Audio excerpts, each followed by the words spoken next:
Hello বন্ধুরা, কেমন আছো? আশা করি তোমরা ভালো আছো। আজকে আলোচনা করব West Bengal staff nurse grade 2 salary সম্পর্কে।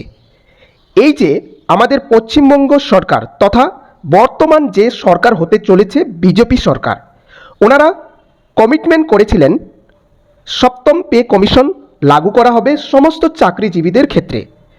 যদি এই সপ্তম পে কমিশনটা লাগু করা হয় তাহলে West Bengal staff nurse grade 2 জয়নিংয়ের সময় তাদের স্যালারি কত হবে সেটা নিয়ে আজকে আলোচনা করব। ফুল ভিডিওটা দেখার চেষ্টা করবে। আমরা দেখে নেব 2026-এ যারা জয়নিং করেছিল তাদের স্যালারি কত ছিল, তাদের বেসিক স্যালারি কত ছিল সেটা আমরা দেখে নেব।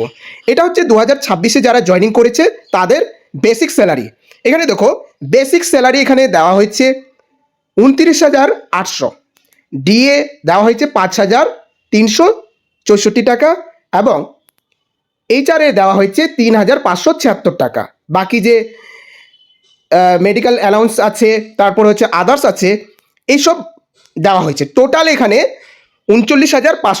তবে এখানে আমরা জানবো তাদের যে বেসিক স্যালারি 29,800। এবার 29,800 যদি বেসিক স্যালারি হয় তাহলে এই 7 পে কমিশনটা যদি লাগু করা হয় তাহলে তাদের স্যালারি কত হবে সেটাই আমরা দেখে নেব। এখানে দেখো West Bengal staff nurse grade 2 সপ্তম পে কমিশন স্যালারি চার্ট, ঠিক আছে? এই চার্টটা তোমরা দেখো তোমাদের স্যালারি কত হতে পারে যারা নতুন জয়নিং করেছো। তবে এই চার্টটা পুরোপুরি একটা অনুমান করা হয়েছে, যখন এই সপ্তম পে কমিশনটা লাগু করা হবে তখন বোঝা যাবে কতটা কম করেছে কতটা বেশি হয়েছে। তবে এটা একটা অনুমান করা হয়েছে তোমরা এতটা স্যালারি পেতে পারো। চলো পুরো চার্টটা তোমরা দেখে নাও। এখানে দেখো তোমাদের যে বেসিক পে সেটা ছিল 29,800, ঠিক আছে? তারপর হচ্ছে ডিএ আছে, এইচআরএ আছে, এমএ আছে, আদার অ্যালাউন্স, এই টোটালটা মিলে তোমাদের গ্রস স্যালারিটা আছে 39,500, ঠিক আছে? এটা তোমাদের গ্রস স্যালারি। তবে এই গ্রস স্যালারি থেকে তোমাদের 3 থেকে 4,000 কিন্তু ডিডাকশন হয়, ঠিক আছে? কম হয়, এটা তোমাদেরকে বুঝতে হবে ব্যাপারটা।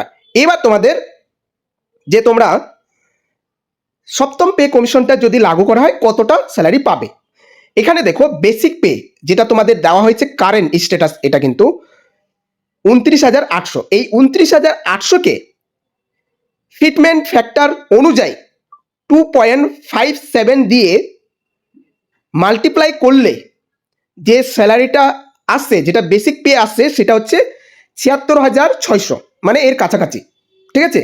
76,600 এটা হচ্ছে তোমাদের বেসিক পে।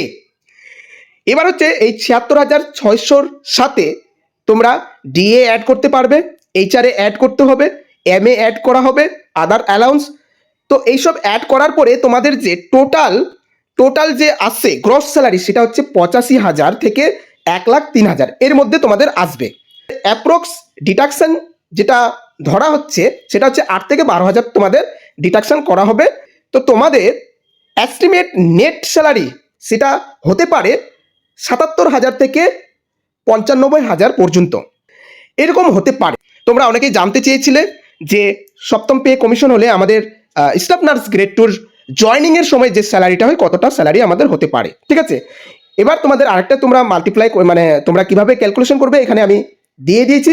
বেসিক পে যেটা তোমাদের আছে 29,800, সেটাকে গুণ করে 2.57 দিয়ে গুণ করলে তোমাদের যে বেসিক পেটা দাঁড়াবে সেটা হচ্ছে 76,586 টাকা, ঠিক আছে?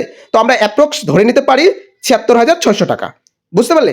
তো এরকম তোমাদের স্যালারির একটা অনুমান করা হচ্ছে যারা নতুন জয়নিং করেছো। যদি এই সপ্তম পে কমিশনটা লাগু করা হয় তবে এই স্যালারিটা তোমরা আশা করতে পারো। আশা করছি বিজেপি সরকার যে কথা দিয়েছে সেই কথা যেন রাখে, ঠিক আছে? তো চলো ভিডিওটা এই পর্যন্ত। ভিডিওটা ভালো লাগলে অবশ্যই লাইক করবে, বন্ধু বান্ধবের সাথে শেয়ার করবে এবং কমেন্ট করে জানাবে নেক্সট ভিডিও তোমরা কোন টপিকের উপর চাও। তো চলো ভালো থাকবে, সুস্থ থাকবে, দেখা হচ্ছে পরবর্তী একটি নার্সিং রিলেটেড ভিডিও নিয়ে।